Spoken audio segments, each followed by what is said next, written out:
I'm also one of your neighbors. I've lived in Auburn for 24 years. I'm very familiar with the population we're hoping to serve and hoping to impact and mitigate some of the impact that all of these folks are having on local businesses, your own offices, and as I drove in today, your park-like setting out here, which is seems to be inhabited by folks camping out. We really are hoping to make a significant impact, if not completely address that issue going forward. One of the things that this building here, 303, will provide for us is an opportunity to be a little bit more creative. There is just enough additional room beyond the housing component to perhaps provide some storage capability for some of the stuff that the folks are glomming onto and creating this catalog of clothes and other things that they carry with them. So we hope to be able to figure out a system that they are comfortable in not having to haul all their stuff out every day when they depart, that we can safely secure their possessions and make that a return destination for them. These are folks that I got a good chance to deeply come to know over the Christmas holiday, because for 6 days and nights we operated a little temporary shelter at St. Teresa's.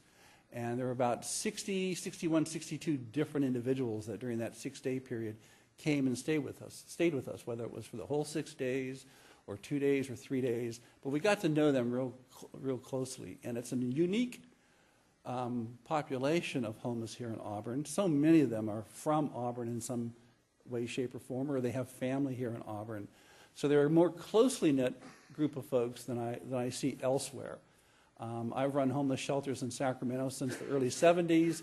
We're running the homeless shelter program, significant shelter programs up in Reno. We're housing about 320 people a day up in Reno, both families, singles, and single men, single women.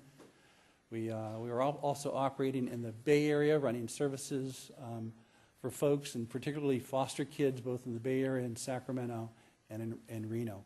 We're very much attuned to identifying what is going on with each and every person that we're going to encounter. And our task is to really sort of see how it is we can maybe move them on to another level of care or support. In many cases, a lot of these individuals have some sort of financial resources in place, or they did at one time, and because of their addiction or their mental health issues, they've disconnected from that support, whether it's medication support or financial support. We need to reconnect them with those services so we can stabilize the individuals, maybe get their income flowing again, and then make a good housing placement for them. So very slowly but surely, we think we can, in that 90-day period, positively affect a significant portion of this population. But I'm not going to promise you the world. Obviously, there's program resistance that exists with a number of the folks we're going to see.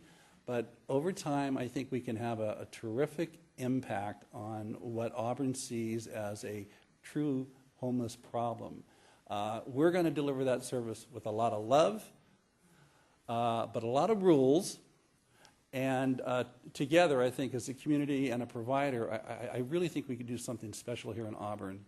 The very fact that we're not a 24-hour-a-day, 7-day-a-week operation, but at limited time frame from that standpoint, these folks are going to be leaving every day, and they are going to filter back out to the community. But one of the messages that we're going to deliver very clearly to each and every one of them is that their behavior in the community is going to affect whether or not there's ever a future shelter program in Auburn or in Roseville. So how they respect this shelter program and how they respect their behavior in the community is going to affect whether or not we as a community want to see this continued in some fashion. And really, we as a community, I step by these people every time I go shopping. I engage with them just like you do outside of supermarkets and on corners. We have a wonderful community here in Auburn. I've raised 3 of my children here. We have a chance to bring something that other communities have already in place. And when you do that, you really do impact this crisis of homelessness in our community. So I'm going to be very happy when all the presentations are done here to take as many questions as you like. I don't think I brought this many business cards with me, but I have business cards here, so I want to make sure you guys all have access. If there's a problem that crops up, you're going to call me directly, and I'm going to make sure I deal with it. I'll probably be by the shelter most every day, and most every evening, because I live here, and I'm going to make sure that we do the job in a fashion that you all want to see it. Hopefully you all want to see it. So with that, I'll hold off saying anything more until questions. And Graham? Great, thanks, Leo, and good morning to all of you. I'm going to provide a little bit of broader context in terms of what's happening related to homelessness in this county while you're thinking about the temporary shelter here on this campus.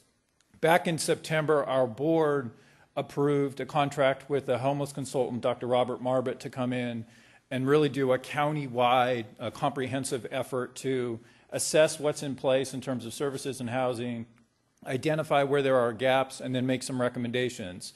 And that effort is not even just about the county.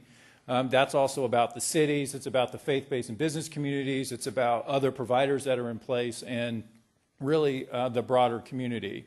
That effort is underway, and about a month ago in this very room, the consultant presented his initial findings related to that for Placer County. And what he found is that there's some very good news for us to celebrate, and that there's some areas of focus for us to think about as we look ahead from a longer-term perspective.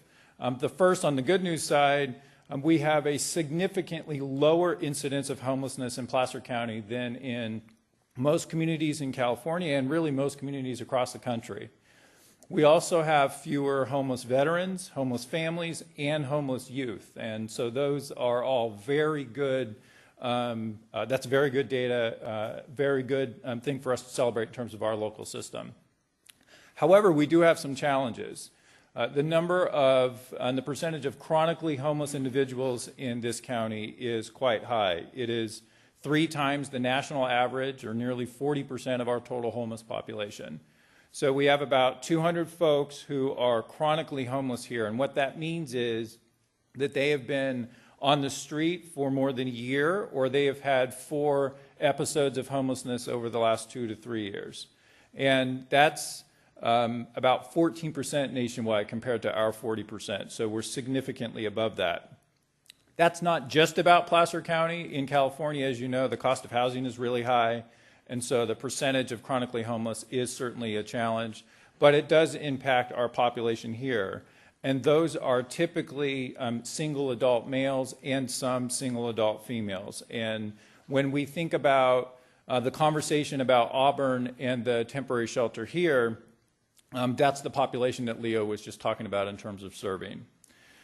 A couple of other pieces that are relevant related to this.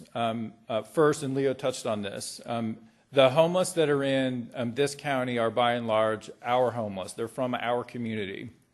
1/3 of them went to high school here. Half of them have a family connection to here, and more than 80% of them became homeless in Placer County. And those numbers are much, much higher than what you'd find in most communities across the country.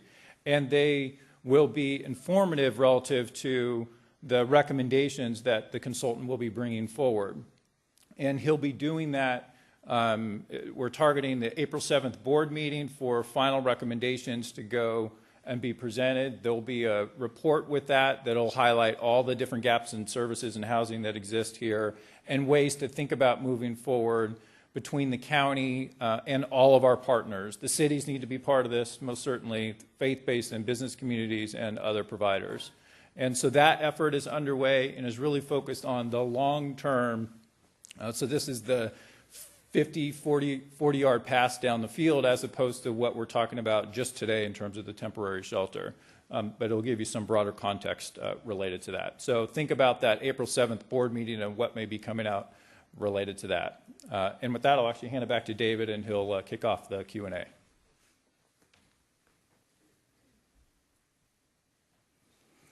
Thank you, Mary, Leo, and Graham. So now we're to the meat of the matter. We really want to hear your questions and comments this morning, and Dee Dee is fielding comments as they come in through our website. And what we've committed to do is not show lots of faces on the website because, again, we want to maintain your comfort and, to the degree you prefer, your kind of anonymity. And so the camera will be focused up here on the front on those who will be responding to the questions and comments. And if you want to stand up and ask your question, you can say your name, you can say where you work if you want, totally optional, or you can just make your comment and maintain that degree of anonymity, if you will. And so with that, and let me remind you, we have the 3x5 cards. So for those who would prefer not to have to stand up and ask your question out loud, we do have people who will come around and grab those from you, and we'll read those off in due course. So with that, let me take the first question or comment from somebody here in person. We'll bring the microphone back. Oh, go ahead. Yeah, I never had a problem with anonymity. It's animal services. My question is, are they going to be allowed to have their pets